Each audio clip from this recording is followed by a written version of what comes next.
আগামী অর্থ বছরের জন্য প্রস্তাবিত বাজেট ঘোষণার পর নিত্যপণ্যের বাজারে তার প্রভাব কেমন এ বিষয়ে জানতে সরাসরি যাচ্ছি কারণ বাজারে। সেখানে আছেন স্টাফ করেসপন্ডেন্ট শফি মাহমুদ সাগর। সাগর, বাজারে পণ্যমূল্যের দাম ওঠানামার সাথে বাজেট ঘোষণার কি কোনো সম্পর্ক দেখতে পাচ্ছেন?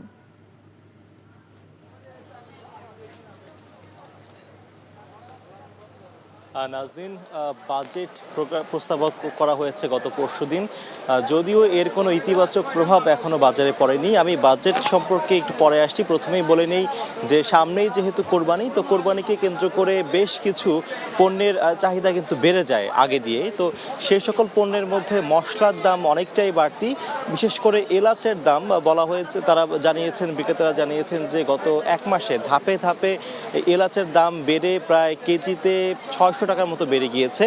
সর্বনিম্ন যেই মানের এলাচ রয়েছে সেটির কেজিও 3600 টাকা। এর পাশাপাশি বেড়েছে গোলমরিচের দাম বেড়েছে কেজিতে প্রায় 100 থেকে 150 টাকা।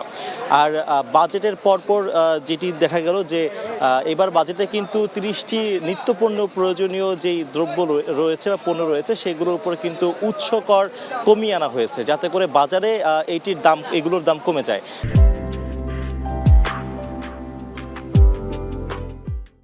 কিন্তু দেখা গিয়েছে যে বাজেটের পরেও আলু, পেঁয়াজ, আদা, রসুন, চিনি, তেল এই সকল পণ্যের যে দামগুলো রয়েছে এর মধ্যে আদা, রসুন, পেঁয়াজ এবং আলু এগুলোর দাম কিন্তু আগের চেয়ে বেড়েছে।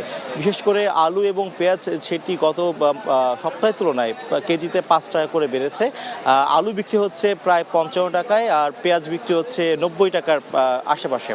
অন্যদিকে আদা, রসুনের দামও কেজিতে প্রায় 20 টাকা বেড়েছে।